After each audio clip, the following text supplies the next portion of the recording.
Yeah, I would say for anyone who is stuck in that place that feels life isn't worth living and is stuck in a mindset where other people's opinions of you are your reality, I just want you to know that this is your world, that you have agency, you have autonomy, that you can decide today to be stronger than your circumstances, and that you can face anything that you're going through because you are stronger than what you go through. And at the end of your journey, I hope you look back and see the beauty in all of your battles and the strength in all of your storms.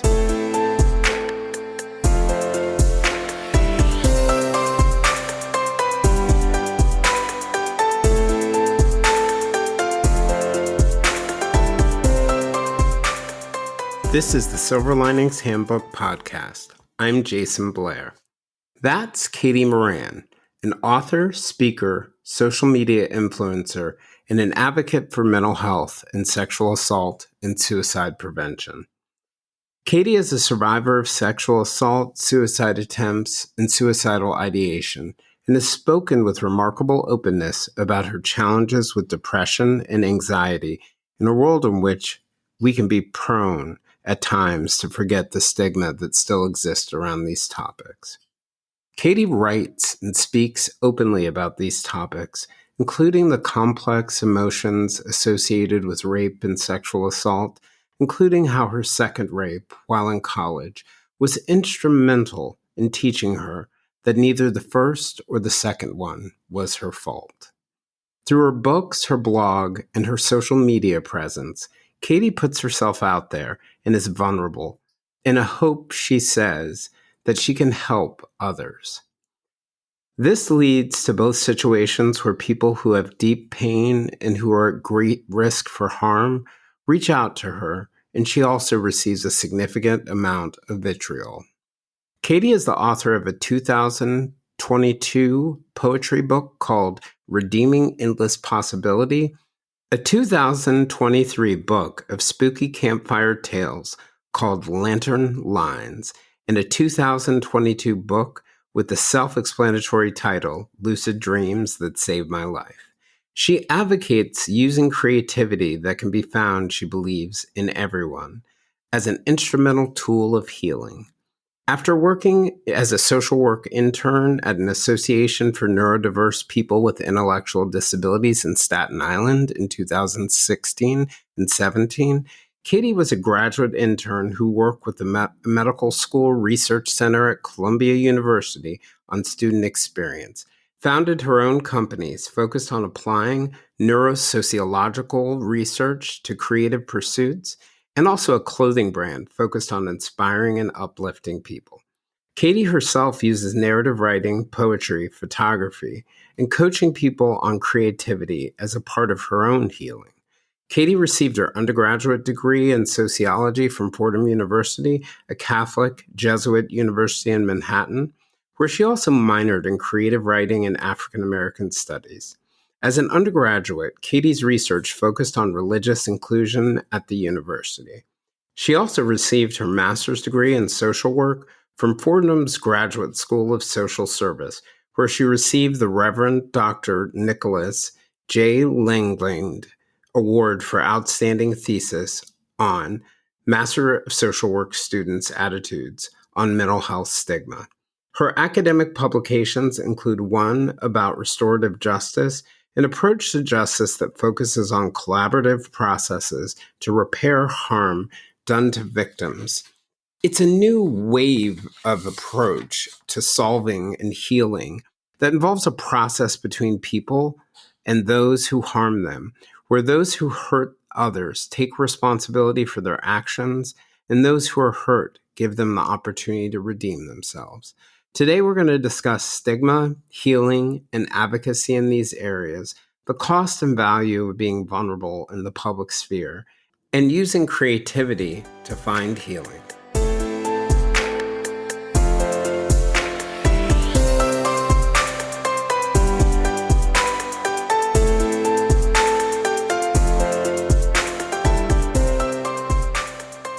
So, Katie, I just wanted to thank you for joining It's very funny. So several months ago, I had, one of my friends that I follow, one of my really good friends, and she she says that her Twitter feed is filled with nothing but like kittens and babies.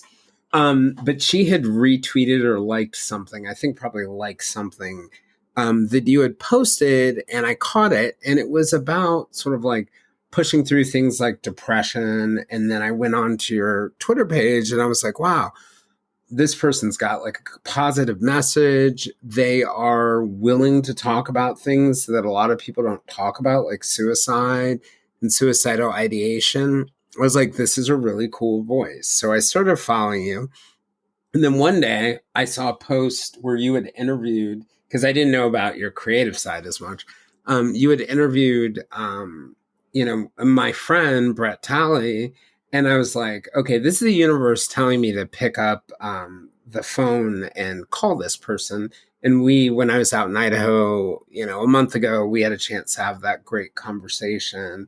And just hearing about your story and also the message that you share is super inspiring to me. I thought it was just as somebody who is also a creative, who's also dealt with suicidal ideation, depression, things like that. It was just really awesome to see how quickly you've found a way to, through things like your podcast, Artistic Spirit, and your social media presence in your companies, how quickly you've been able to find a way to bring so much good out of such tough things. So thanks again. Well, thank you so much. And this is something I do talk about a lot, is this idea of invisible impact. And when we put our message out there, we don't really know who we're reaching. And I never would have known that I reached you if you didn't pick up the phone that day. And some of the most meaningful experiences of my life, it's just when people reach out and they say that I had an impact on them, or they could relate to something I posted or something I wrote. And that is so meaningful to me. I think back to when I was suicidal in college and I was self-isolating, and I felt so alone. And to think now I talk about how alone I felt and can reach thousands of people, and so many people actually feel that, and they feel connected to someone in that aloneness.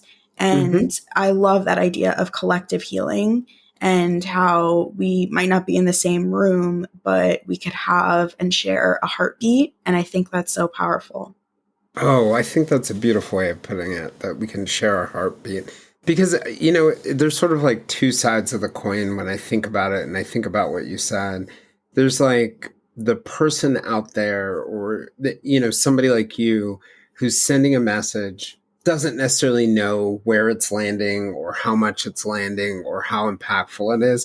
And I've talked to a lot of my own listeners, after they send me their first message, and they were like, well, I was so afraid to write you because I figured your inbox would be so filled, or for some other reason. And, I tell them, like, oh, you don't know how important this is to me. Like, being able to hear what you like, or what was impactful, or what helped you.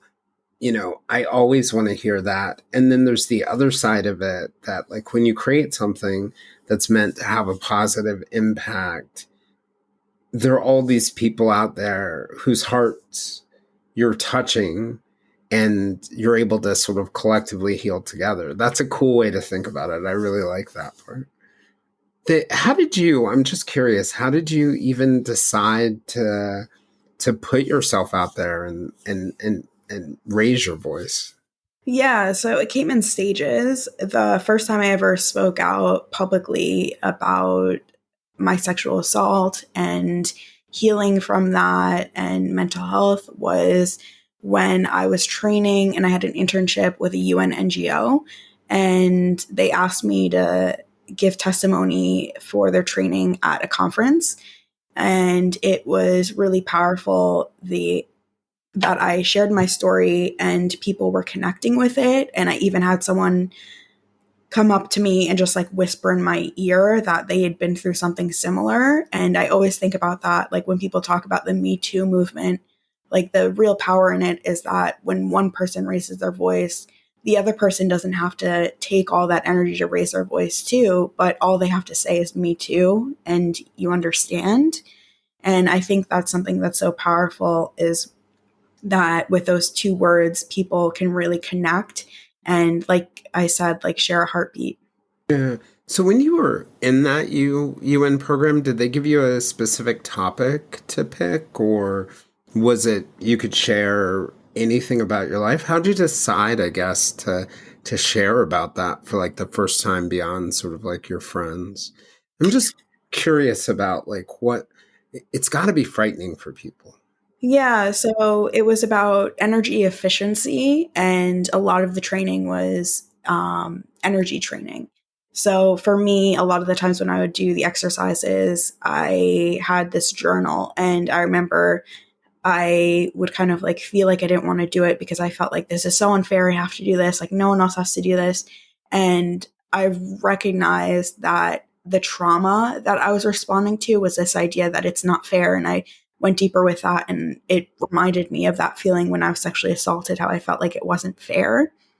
Oh, that's wow. So, like, that idea of just being in this sort of like innocuous situation where you felt like you were being forced into doing something became kind of like a trigger for other times where you've been in situations that you felt weren't fair. That just reminds me of the idea that like when trauma sort of exists in your life, it is like the smallest drop of a leaf or blow of the wind that can trigger it and push it to the surface.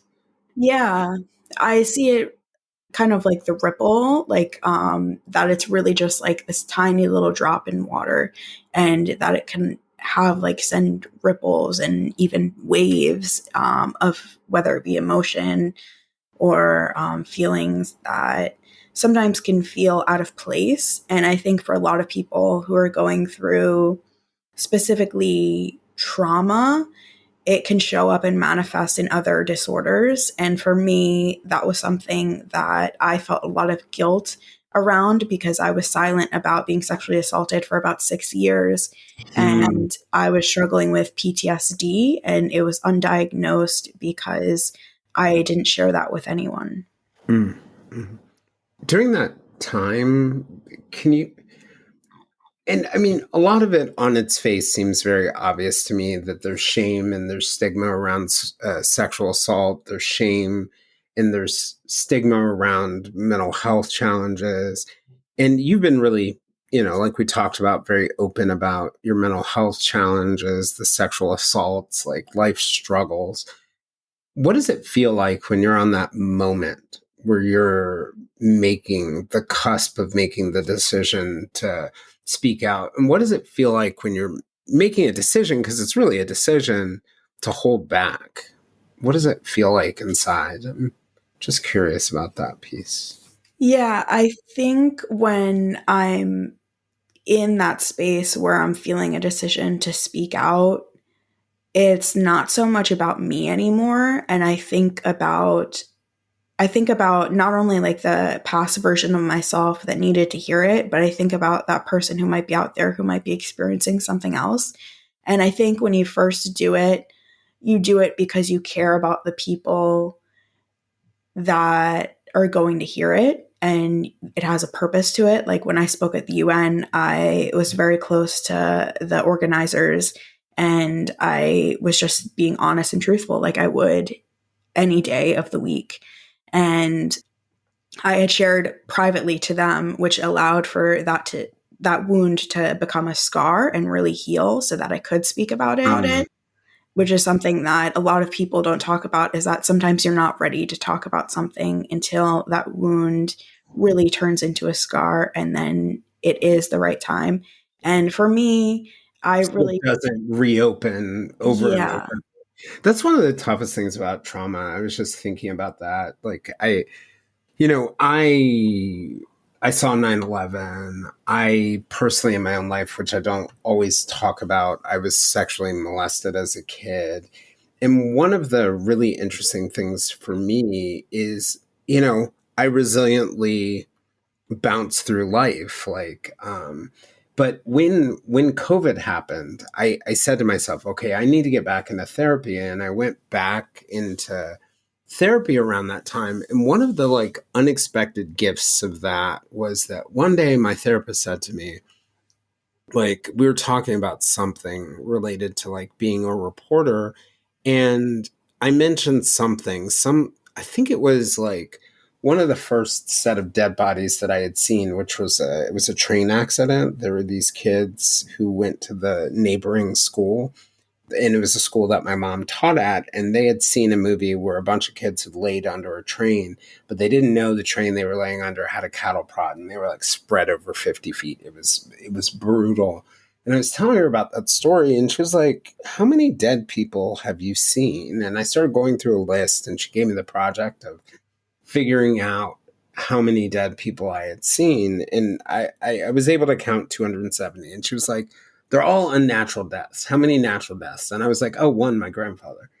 And, but I guess one of the things that is so, I think you made that point about like the scar and needing it to become a scar, not just a scab, and certainly not an open wound.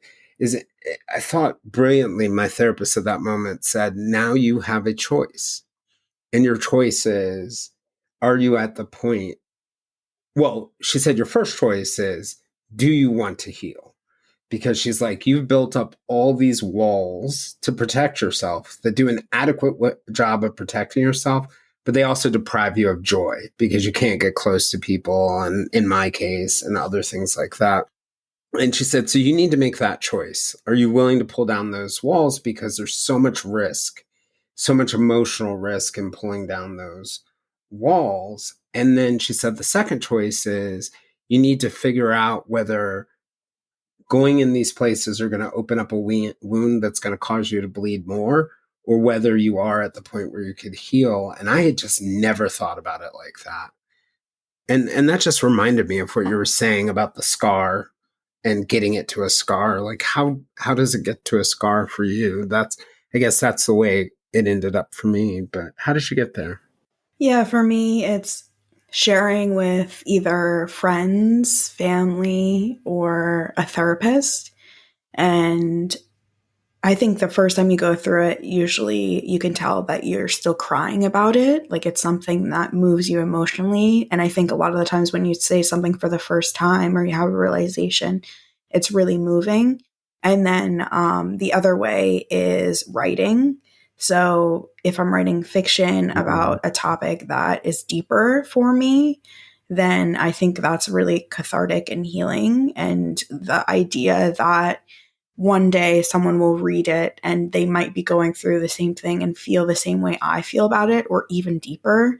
And that is something that is really healing for me. This idea of having faith that my experience is not only my own, but can serve as a lesson for someone else on their healing journey and help them go through it in the way that I didn't have. And I think sometimes there are certain things in my history that did help me heal. And I'm so grateful for those people. I'm so grateful for those experiences. And I really think now it's my turn to do that for other people.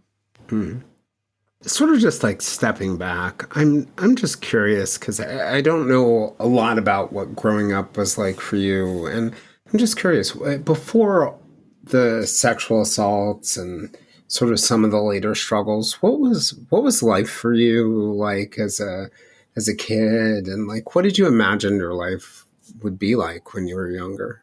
Yeah. So as a kid, I was I was shy, but I really loved acting.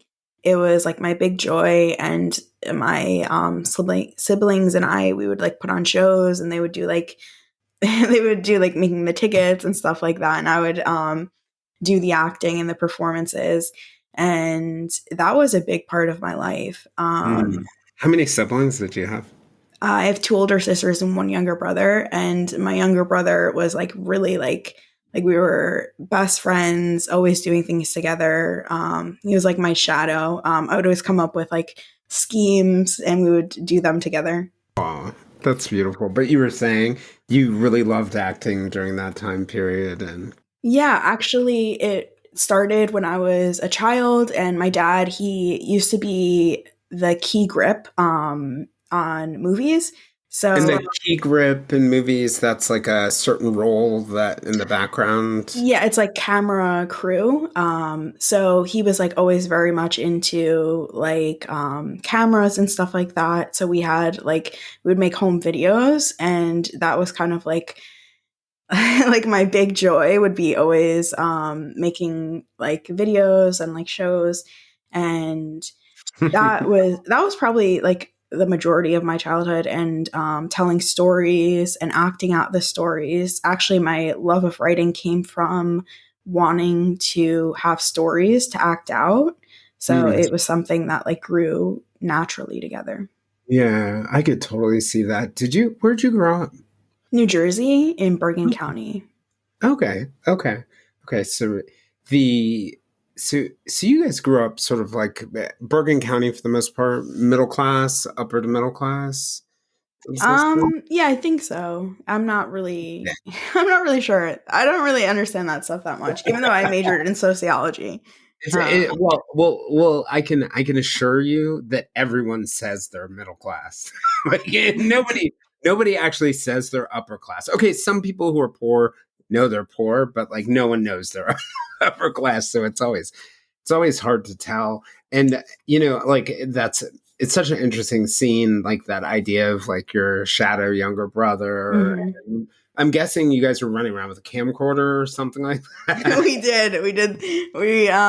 We were when it was like digitized, we Uh-huh. had like a little camera, and Oh, yeah, we like always had a camera. Now it's like everyone has their iPhone, so right. It's he's a it's lot yeah, it's easier funny. but less fun, maybe. Yeah, we're so different. He's like an accountant, Uh-huh. and I'm like a creative, so it's like very almost like polar opposites. But we always just were teammates. Did you guys pull your friends and family into it? Yeah, actually, my older sister, the one that was like just like a few years older than us, the second born, she used to do things with us because we were just such a team that she like wanted to. And I think a lot of the times there's this thing that siblings do that they don't want to hang out with their younger sibling because it's not cool. But we actually got her to hang out with us because we were always like doing something fun together. Yeah, the one of the things I was talking to somebody in theater recently. He's actually the son of somebody who was like one of my dearest friends, and we were talking about the fact that so many people in theater are actually pretty shy and can be somewhat introverted. And we were talking about how like so many people in theater, like being on the stage or like recording things or filming, and this is probably true about writers too, it gives you a powerful way to relate to the world that feels very safe. It feels much safer. And the other and someone else I was talking to was saying like a lot of movie actors are also very introverted, but so I think it can be surprising sometimes when you see somebody like an actress or somebody who's involved in theater, and you see them in sort of real life and you see their discomfort sometimes in interacting with the rest of the world. It can kind of like throw you for a loop in a weird way, if that makes sense. You had just mentioned that you were shy growing up, and what was high school like for you? What was college like? Yeah, high school, I was really focused on cheerleading, and it was like kind of like a strict coach we had, and it took up most of my time. And I went to an all girls Catholic high school, so it was like very fulfilling spiritually. And I feel like I was really prepared academically for college and for everything that came after that. Hmm. But it was definitely a change of environment because you mentioned about like middle class and stuff like that. And I think when I got to high school, a lot of people were more affluent, and it was strange going from like a public school where not everyone was to a high school where people were, and people were more concerned about like designer bags and it. I've never been materialistic, so I never really understood that, Yeah. and it could be hard sometimes to fit in when you feel like you really care about things that are on the inside and a lot of the world cares about what's on the outside. Yeah.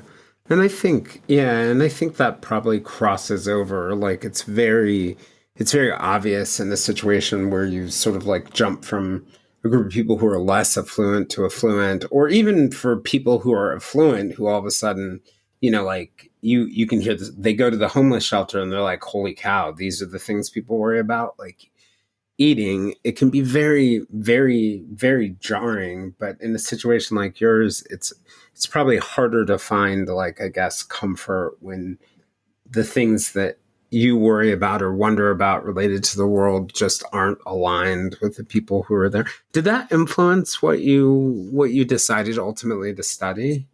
I think it definitely made me see that there's different worlds we're all living in and that not everyone is living necessarily in the same world, and it reminded me that there are some things that are universal, and I wanted to understand how differences impacted people and how you can embrace them and even sometimes turn them on their head to tell stories that connect with people in a more profound way. So the idea that like we're all quite different based on our experiences and influences, but how do you essentially find the connections? And Mm-hmm. art was a way for you to find the connections. So tell me a little bit like about it, walk me through that time and walk me through college. And you know I know that I believe, like, if I remember this correctly, that college was at Fordham. You went off to Fordham University in New York, which is a Jesuit school. But that's where you first started to have some of these struggles. Tell me a little bit about that and what it was like for you to even encounter, I don't know, living in New York City, dealing with these kinds of struggles, the whole works of it. Yeah, I it was really kind of like a culture shock because I went from an all girls Catholic school to living on a floor with boys, and it was just really much like a big shock. And I was really scared and I just wanted to fit in. Mm. So I think I overcompensated. And actually, I feel like I almost changed who I was drastically. Like, you can go back to like videos of me, and I had like this like super deep voice. And I think I was just trying to present someone who was more confident and even masculine than I was, to try and fit in and be accepted. And I was really much, a lot of people probably won't believe this if you know me now, but I was like a clown. And I actually thought about doing comedy and like stand up comedy. But clown, you clowned around, or you actually were a clown, like with the No, nose and no, I clowned around. I thought like everything could be solved with humor, and to me, everything was a joke. And even when I started to experience trauma, I would joke about it. And when I started to really have these deep feelings of after being sexually assaulted, of just feeling unsettled, and I felt like most of my relationships were superficial, and I felt like no one really knew me. And my first suicide attempt, mm, I remember I was talking to someone about how no one really took me seriously because I was always joking about everything, and how I just felt like a clown to my friends, and that they only accepted me when I was giddy and joking and oh, it's bubbly. interesting. Yeah, because it's a lot like that. Just made me think of the fact that so many comedians carry, depression silently because the public persona that they've created makes it really hard to share some of the deeper, darkest things. Like if you're the person among your friends who's always the funny person, or the person who's always optimistic, it's really hard to kind of like step out of that role sometimes. And when you are trying to, like you said, trying to fit in, it's almost even harder. Did you were you getting at the idea that even after your sexual assault, the desire to fit in was still great, and that's kind of like part of why you sort of like brushed it off in your own head? And I think it changed and there was a new desire to seem like I was okay. And mm, it was harder than wanting to fit in. mm. What do you mean by a desire to feel like you were okay? Yeah, I didn't want anyone to worry about me. And I knew that after it had happened, that like my life had changed and it would never be the same. And I just saw the world completely differently. And it was so painful for me. And I didn't want anyone to see what I was going through. When did Not it happen? When did the first sexual assault happen? 2011, Okay. So you were in your first 19. years so your first years of college, like your sophomore year? Or? It was the summer of freshman year. Okay. Oh, so it really was like very early in the college process. So you were on summer break during the time. Did you have people that you could go to and talk to immediately afterwards, or did you even, because I know for a lot of people who go through this, you don't a lot of people aren't even sure whether it was a sexual assault when it first happens. Like what was that like? Who did you turn to? How did you? Yeah, so I didn't really tell anyone. I was in a lot of pain and it was summer courses. So I was living off campus, but by the school. And I remember I was studying Arabic at the time. That was my summer course. And I would go in and just have to like read in Arabic out loud to my professor. And I remember thinking like how that was like my only comfort. And she would sit right next to me. And I just felt like that was like the safest place in the world, but I didn't really open up to anyone about it. And actually, when I was sexually assaulted, the person who did it like left like change on the counter and it was like 17 cents. And That was deliberate afterwards? yeah, he just had it. It was like really bizarre. He like had it in his shoe and he was like, "Here, you could have this." Oh And wow. Wow. yeah. Yeah, it was like this is actually the only post because I shared this once on social media and it's the only post that I've deleted because I felt like it was still a little bit too much of a wound. Hmm. And actually I founded my company in 2017 and now the number 17 has meant so much to me and I think that it's more about like my survival and my resilience and I've But you turned it into something good, yeah. powerful. Yeah. Mhm. The do you know what message he was trying to send when he did that? No, I think it scares me a lot to try to understand what he was going through in his mind, because it is something that is still so frightening to me. And I don't think I've ever even really talked that much about like what exactly happened with people because I feel so like unsafe and uncomfortable. And I think like what's something that I will share is that the way I see it isn't necessarily about like what happened detailed wise, and I feel like sometimes Yeah, that's what people get wrong. it's And the effect. yeah, It's I the effect.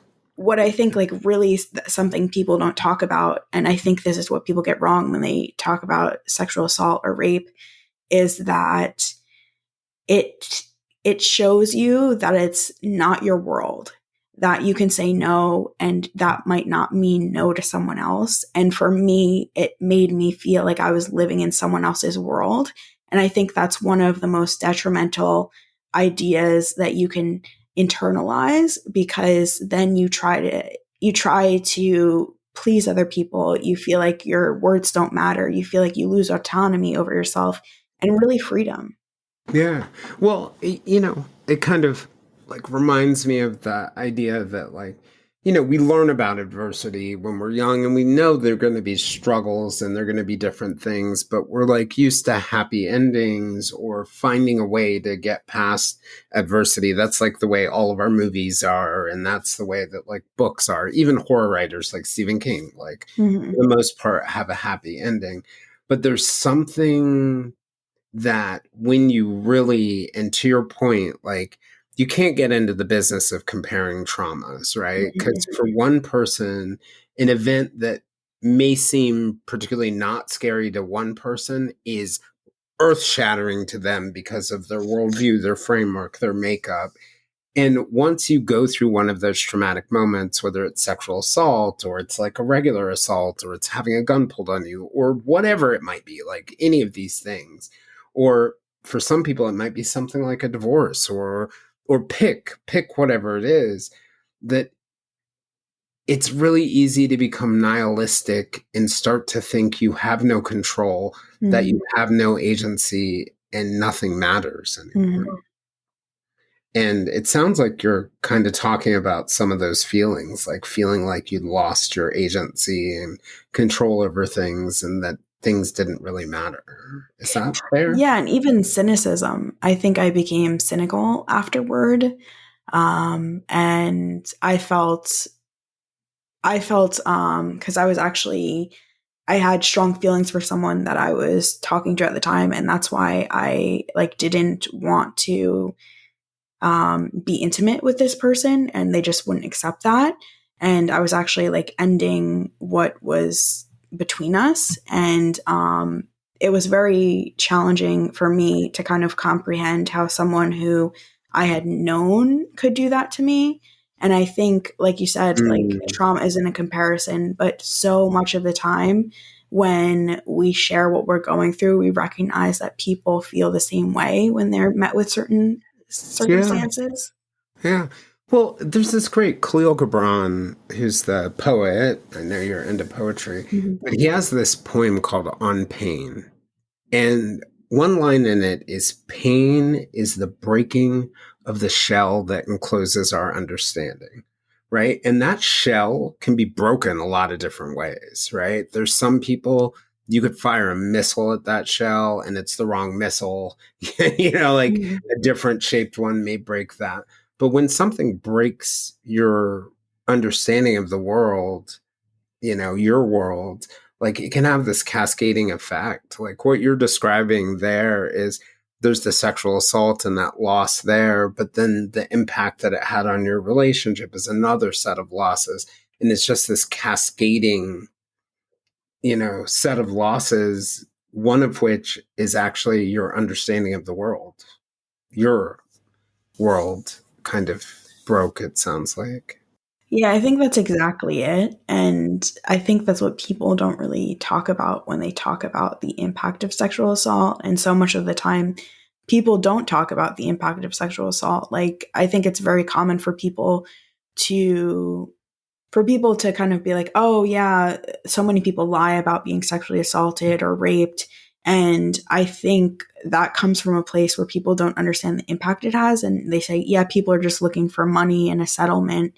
And like, I remember I was in a hospital once and someone said something like that to me. And I was like, well, I'm sure she has to go to a lot of therapy after what had happened to her. And I'm sure that money would really help with the therapy. And that person immediately was like, you know what, you're right. That's actually a fascinating point because I think there's a thread to why we tend to do some of those things. Now, some of it's just about dismissal, but I was just thinking about what you were saying, and like people getting settlements and those kinds of things. Those tend to be like about employment, sexual harassment, or other things like that. Rarely are they about rape, but or sexual assault. But I do hear people saying those things, and one of the interesting experiences I have had with my friends, my colleagues, my clients who have opened up to me about sexual assault or rape, it almost inevitably it's in a situation where they have nothing to gain by reporting it, not financially, right? They have Mhm. nothing to gain, and it's interesting that people feel they have to label it that way. And part of me just wonders whether people really struggle with the idea of living in a world, like living in a world where these horrible things are happening in the background, and people will, because of their cognitive dissonance, would rather believe that it's not true, and that's part of the reason why they do that. Yeah, and I think a lot of the time, because people are so silent about sexual assault and rape, is that people don't recognize that there can be miscommunication and someone can rape someone and sexually assault them, and they can still have other qualities that make them of value to people in their life. They could still be loyal to the people that they love. They could still be a caring person. And I think it's hard for people to recognize because we don't see how many people actually are offenders in this way. Yeah, because we like demons, right? Like we Mhm. like to hear the story about the person who killed someone who also was horrible to everyone in their life, and they were controlling, and they were all these horrible things. And I think we're less comfortable with the idea that that kid who lives beside me, who's really nice and, you know, picks up my newspaper or helps get my mail or, is a really good babysitter to my kids, might also do something like sexual assault or kill someone or harm someone. Like that is, I think, too messy for us because of our own anxiety, if that makes sense. We want to believe that we can tell good people and good people do good things, bad people do bad things, and bad people are all bad. So I'll see them coming, if that makes sense. I want, an interesting thing. I wonder whether like that contributes to some of that, the things that people say along the lines of like, well, where you're almost victim blaming and you're saying something like, well, you should have seen it coming type stuff. Does that make sense? Like that maybe a part of that is because people want to believe that if it were to happen to them, they would see it coming. I think that's really true. And also I think it comes from people not talking about it. I was sexually assaulted before the Me Too movement, and I think it was like a different culture.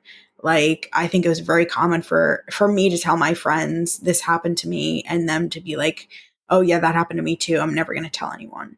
And for so many people to experience it and not feel supported or not feel a sense of solidarity, I think before the Me Too movement, that was how people were experiencing it.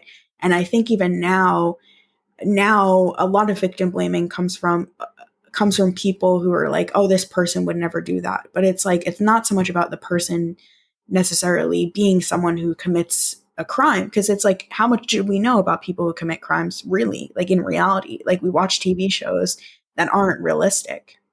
Yeah, often very little. Like I find myself in this debate all the time because you probably have guessed I'm a bit of a true crime fan, but I'll find myself in these arguments with people where the defense of the accused is often, well, like he was nice to people, or I don't see anything in his background.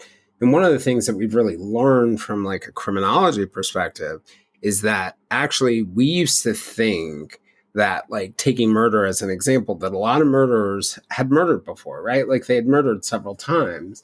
Well, actually, a lot of murders, and they figured this out through the genealogy work, the forensic genealogy work, where they're using genealogy to solve unsolved cases, that a lot of people murder once, or they Mhm. sexually assault someone once. So like trying to like create this picture, I think can be kind of dangerous for society and for the people who have gone through something bad. But I also think it can be dangerous for you if you're using it as your measure of whether you should be concerned. I was going to ask you, what? Tell me a little bit about what happened to your mental health in that initial period where you weren't sharing your story and sharing about it. Like, who was the first person you told to? The first person I told was my friend. one of my best friends who I knew since high school, and I had said something to her, and she said, Katie, that's rape. And I remember thinking, okay, I'm not going to tell anyone else what had happened to me. How did you view it before she said that? Um, I was just frightened. Definitely in freeze mode and a little bit of fawn, um, as like a trauma response.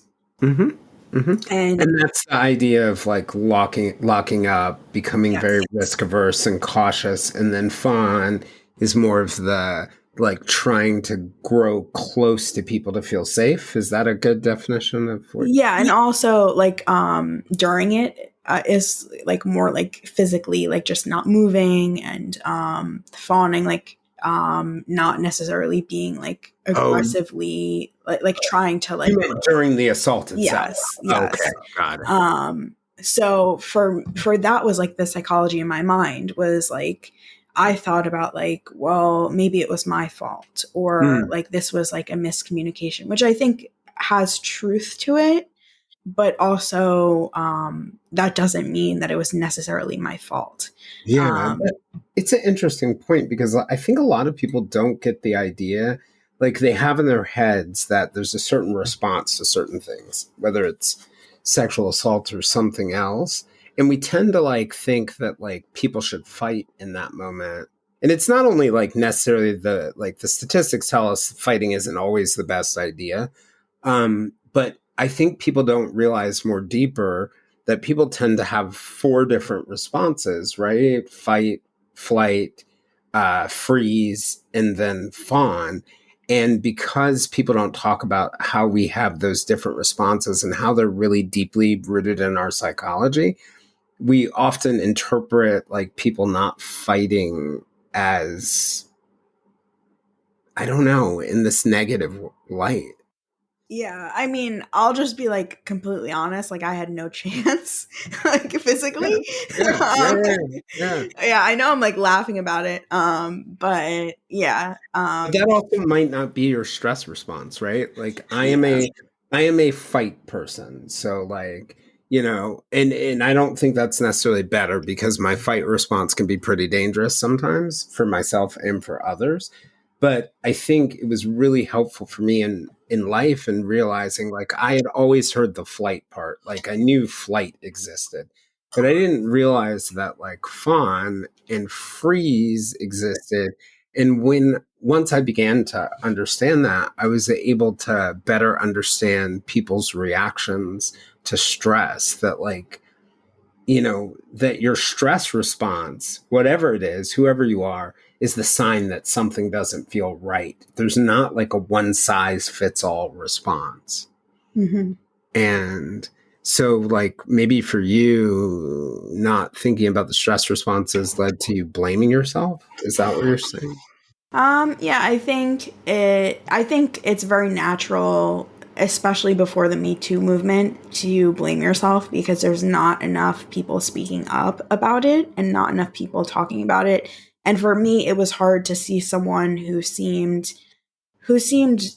like a good person doing this to me, and I couldn't reconcile that. And also I thought that if I told anyone, they couldn't reconcile that and they wouldn't believe me. And I remember thinking this is someone who seems like they have it all together, and then there's me, and I was like, I'm like a young party girl at the time I was, and I'm like, who's going to believe that this happened to me? Mm. You told me something that really struck me when we talked a month ago. We were talking about like your second sexual assault, and I think my reaction, I was probably giving off a reaction like, "Oh my God," right?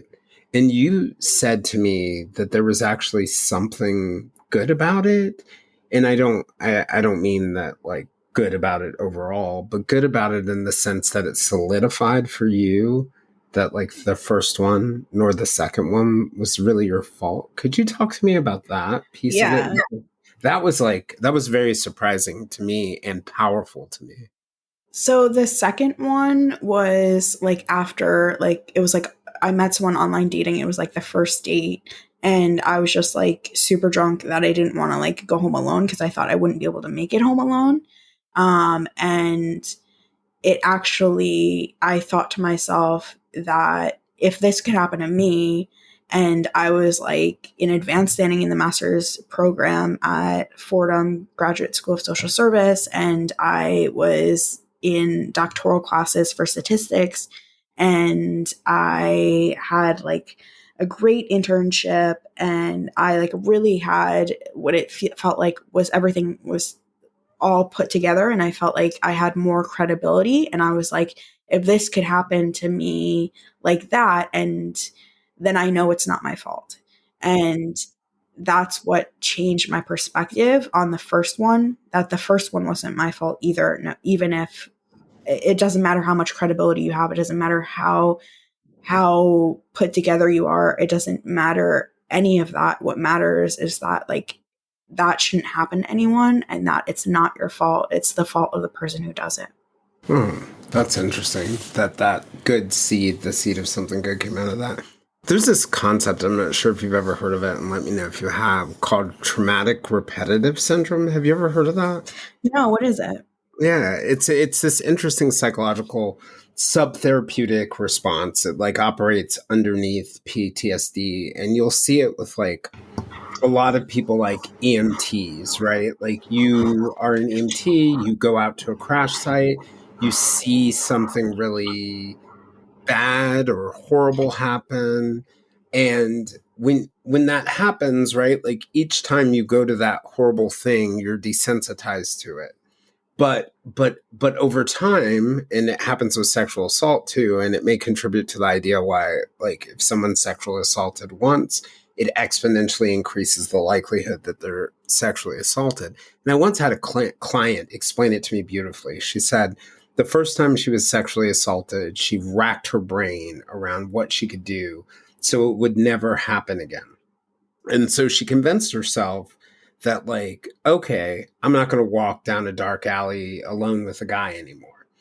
And if I don't walk down the dark alley with the guy anymore, a bad thing's not going to happen. And then it happens again, even though she's removed that variable.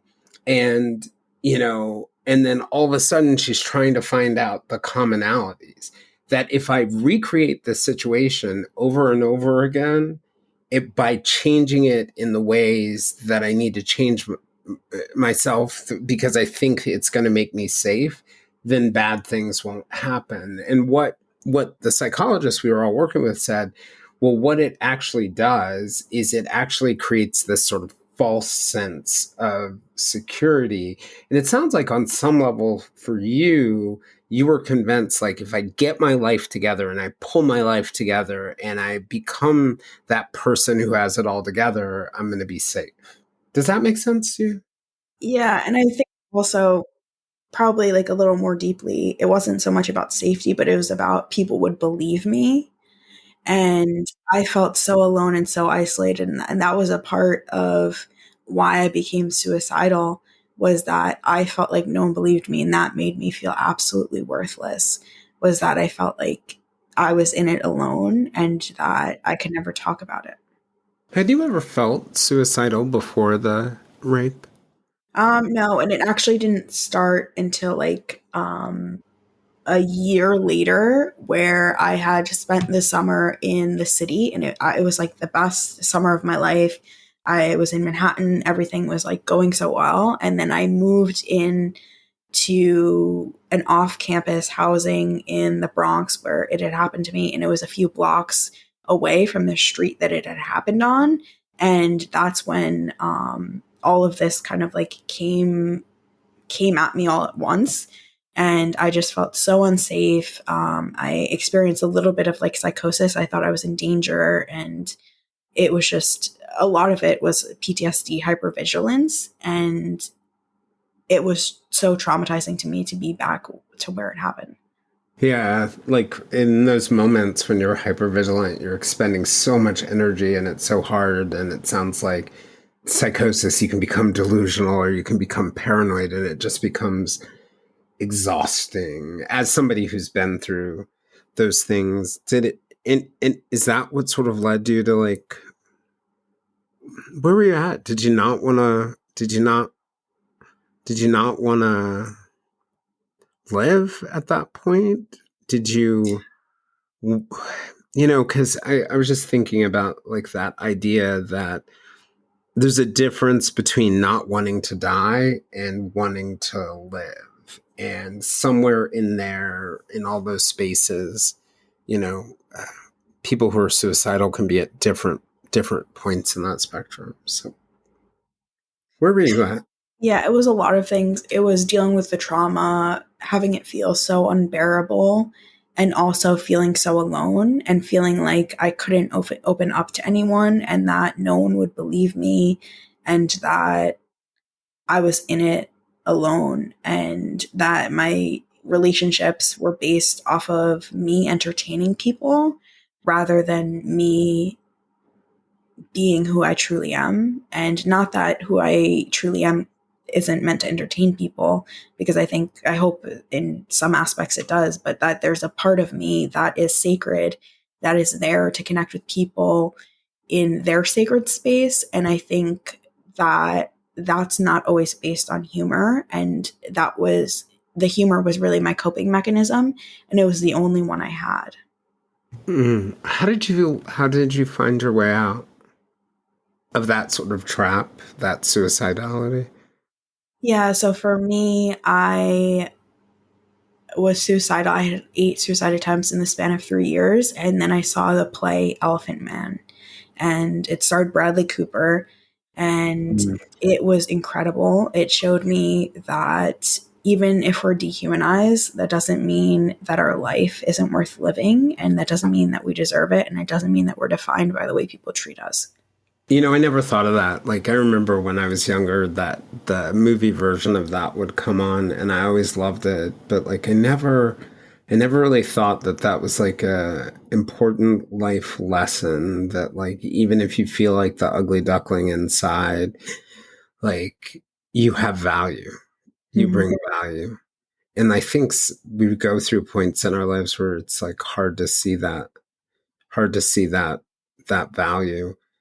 So it really was seeing like the play and seeing something creative and powerful and creative that may not have even been intended to help that really did help you.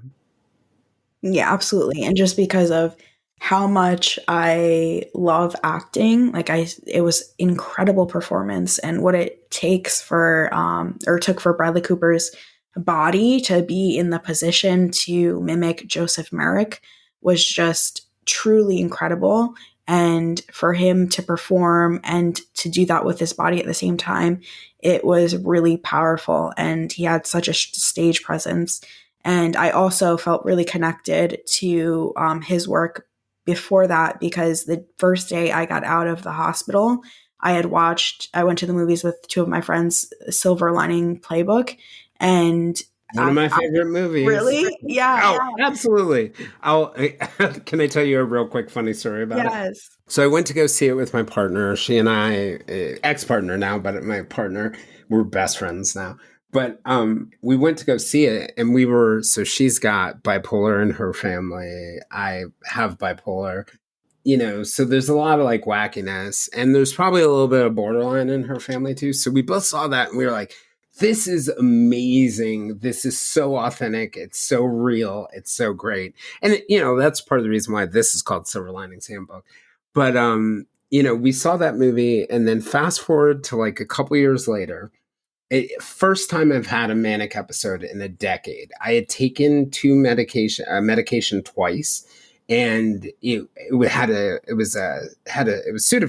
It had a stimulating effect, and it threw my meds off. And I go into this crazy manic episode for multiple days, and she is trying to do everything she can to help me find my way out of it, to get in touch with my psychiatrist. I'm like paranoid too during the whole part.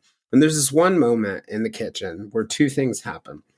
The youngest, who I think was probably about 4 at the time, jumps up into his seat and points at me and says, "Jason, you are testing my patience." And then about 10 minutes later, my partner says, "It's like I'm in this movie. It's like I'm in that movie." And I'm like, "What movie?" And she's like, the Silver Linings Playbook. And I'm like, moment of clarity. I'm like, oh shit. And I realized in that moment, I had one moment of clarity that cut through all of the mania and all of the psychosis. And I was like, I need to get help. Call the doctor. And it gave me actual absolute clarity. So I'm grateful for that movie because it was so relatable. And I'm grateful for that movie that it killed that manic episode and gave me that moment of clarity. Anyway, back to you. Yeah, well, that's so incredible. And I love that how stories can do that for us and that it shows us. Like, I thought that was like just another incredible portrayal. And also, it was the day I got out of the hospital, and it starts off with him in the hospital getting out. So it felt really sentimental. Yeah. So, you told folks at that UN event about your story. How did you end up deciding to take it onto a broader stage and build your social media presence and use creativity through your coaching? And how did you decide to take it from there? Yeah, so first after the UN event, I actually detoxed my medication with a push from my boyfriend at the time, and that relationship became physically abusive, and that's why we ended it. And I, off of medication, had a mental health relapse, and Why did uh, he want you off the medication? I think there's a lot of stigma in general, and Mm. I think he couldn't imagine that I could ever need medication because of how stable I was on the medication. Ah, so it masked it for him. Yeah, and when I was off of medication, I experienced psychosis. I stopped eating, sleeping, and showering, and it was very much a trying time. I became suicidal again when I went back on medication, and I was in and out of hospitals. I think it was like 3 in 1 year, and I wanted to hold myself accountable for writing. So I actually started a poetry platform, and I wrote a poem a week for a year, and I called it Summation 52. And it was really like, because there's this saying that it takes a year to stabilize on medication. So I was like, if I could just make it through this first year, maybe I'll no Ah, longer, 52 weeks. yeah, no longer feel suicidal. So that was the point of it, and kind of like how much growth can I have in this 1 year. So Summation 52. And that was where my two poetry books came from. I still am writing poetry. And it's just so important to me that I've grown from it, and that I can look back on those books and remember where I was when I wrote that poem and see how much my life has changed. Change. One of the things that thought was really interesting, uh, you know, you mentioned the poetry. I'm curious, like from your perspective, how can creativity be used? Because we kind of alluded to that talking about the Elephant Man and the Silver Linings Playbook movie and the play. I think they did it as a play. I might be wrong, but how do you think creativity like has a unique ability to kind of help with the healing process? I think the very first thing I would say is this idea of suspending negative emotion, and whether it just be reading one poem to get through a few minutes, or watching a movie to get through an hour and a half, or reading to get you through however long you're reading for. And I think there's a lot of power in that, feeling like you can escape from your situation, because I think a lot of people have these feelings that just overwhelm them and are all consuming. And stories can suspend those feelings, if not even help us heal them, if that's what the story is about. Oh, that's a really good point. That suspension, that being able to sort of like transport can kind of take you away from the pain and begin the healing. And I imagine another piece of it too is that like it creates a fantasy world, and fantasies are really the foundation for our dreams, and our dreams are our foundation for the future that we're going to build. I think that's an awesome way to look at it. And then you as a coach, how do you work with people? Do you work with people who are both looking to be more creative and to heal? So I think it's something that has to be a disclaimer is that coaching is not therapy and that it shouldn't be a replacement for therapy. So I do talk to people about that, and I'm very clear that when I talk about mental health, I speak from the point of a mental health advocate and not as a mental health professional. So I think that's something to be very clear about. Yeah. Um, but in terms of coaching, I do talk about my journey a lot with people, and most of the people who come to me are very familiar with my story. And when I was first training, I was attracting a lot of people who had a lot of similar trauma, and that was something that I recognized that we had like a point of similarities where we would heal through art. And so much of the time, what people do for self care, writers specifically, is write, which is something you don't really find in a lot of other places because a lot of the times when you do something, whether it be like professionally or you put it out there, it can be hard to see that as self care because it takes on this different energy. But I think you should always have things for yourself that are cathartic. And actually, in college, I took acting classes, and that was really cathartic for me, and that actually helped me heal a lot. Yeah. And I think a lot of people don't realize that like creativity can come in so many different forms. Not everybody needs to be a writer or an artist. Like there are all sorts of like wild and creative things that you can do that are sort of shape shifting or transporting. Like I have one colleague, like her sister is a it's what you would call a traditional artist. But this colleague, she's really imaginative, but she's not an artist or a writer. But she'll do these like wild creative things related to work and sorting and organizing things that sort of helps her, or she'll move her whole office or room around in some creative way. And it's like this healing thing for her. And I'm not a painter, but I realize, oh, like when I get really stressed out, I'll open up a PowerPoint and create a beautiful PowerPoint. But it's that idea that creativity, and I think you nailed something I had never thought of. It takes me away from the place where I'm feeling pain, and it allows me to build something good. I was going to ask you one thing I was curious about is like there are a lot of things that are really difficult about making yourself a public figure. A lot of people like think of people who are influencers who have impact as like, special people who live charmed lives. But what I found is by being a public figure, not only do you have an opportunity to do good, you're putting yourself on the firing line. And you're putting yourself in high stakes situations where people may want your help. But I'm curious, what has that been like for you? Yeah, a lot of the times I don't really see myself as a public figure. Um, I think it is a part, being public is a part of what I do, but I think nowadays you don't have to necessarily see yourself as a public figure. But I do understand that I have a public presence. Hmm.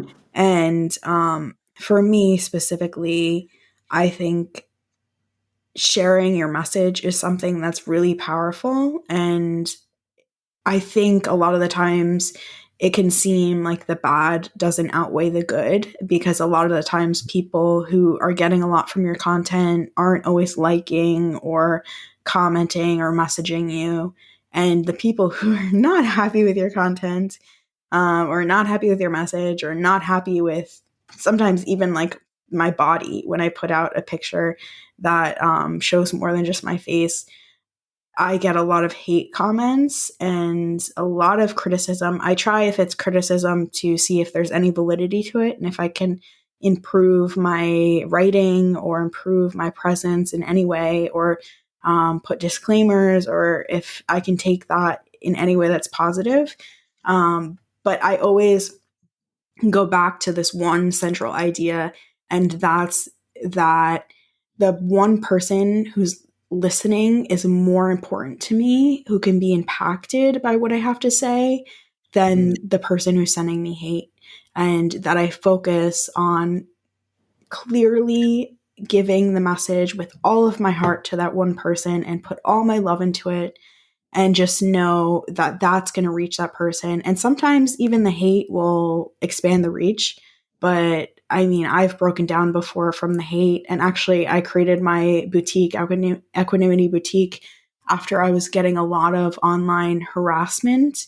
And I had collaborated with someone, and he just really like started harassing me like across platforms. And I didn't feel like it was appropriate to block him because we had collaborated. And again, it's that kind of like victim blaming, I think, and it's my Mm. fault kind of stuff. But I created this shirt, Stronger Than Hate. And wearing that shirt always reminds me that I am stronger than the hate I get. And in creating something from that pain, it allowed for me to heal, work through it, and also recognize that if I'm getting this message from people of hate, that the people who are out there who need to hear my message need to hear it that much more, because there's people out there who are going to try to tear them down.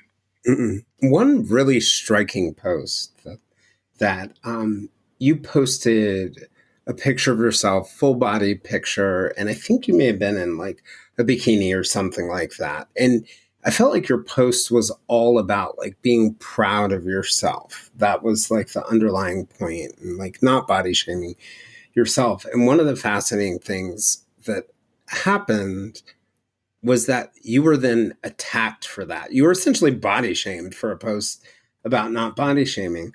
But I didn't come across the post that way because it had shown up in my feed because somebody I know had replied to it, and they were so moved by it in such a positive way. And then I clicked on it and I saw the whole thread with the negative stuff. And I did think to myself, at least she reached this one person, and I hope for her that was worth it. It always is.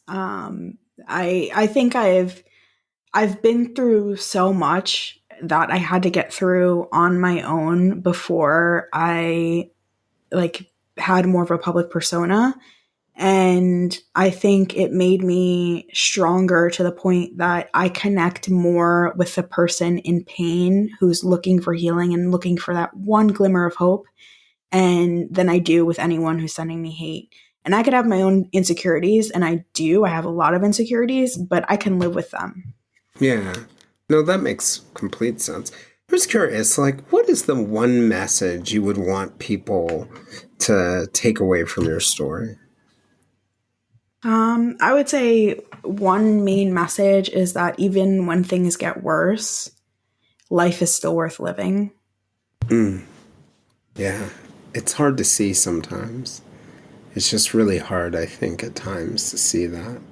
How how do you think people can find that glimmer? I guess through things like the arts and friends and family. Like, Yeah, I have this method, the Arches method, and it's basically like you go through asking yourself these self-discovery questions so that you can kind of like find what it is that matters to you, what excites you, and do you have conviction in, and then use that to develop skills through education, and then use that to serve people. And I think really the pinnacle of healing is when you can take what you've been through and have that be part of your purpose to serve others, and that it doesn't become this kind of like selfish pain that you self-loathe in, but it becomes a point of connection, and again sharing that same heartbeat. yeah, it reminds me of like the 12 steps in AA, right? Like the 12th step is all about service and being of service. And it's not just for the purpose of serving others, but that being of service heals. Mhm. It heals you, it heals others. Now, just curious, before we wrap up, I just want to see if you have any closing thoughts. Yeah, I would say for anyone who is stuck in that place that feels life isn't worth living and is stuck in a mindset where other people's opinions of you are your reality, I just want you to know that this is your world, that you have agency, you have autonomy, that you can decide today to be stronger than your circumstances, and that you can face anything that you're going through because you are stronger than what you go through. And at the end of your journey, I hope you look back and see the beauty in all of your battles and the strength in all of your storms. You couldn't see me over here saying preach. I was like, that woman should be giving a sermon somewhere. I think that is a powerful message. Like, people are stronger and more resilient than they think sometimes. And like sometimes like conversations like this one, like seeing our commonalities, that shared heartbeat that you talked about, reaching out and holding out someone's hand who's walked in fire can remind you that you have strength. And this was like a powerful conversation for me because, life for me personally has not been super easy over the last few weeks and months. And just listening to you and listening to you make those points, if you want to have that one person that you help today, I can tell you that he's on the other end of this conversation. So I really appreciate it. And I wanted to just, thank you for joining. And I think this is going to be a super powerful conversation for people. Thanks, Katie. Thank you so much for having me. Absolutely. This is the Silver Linings Handbook podcast. I'm Jason Blair. Thanks for joining us. We'll see you again next week.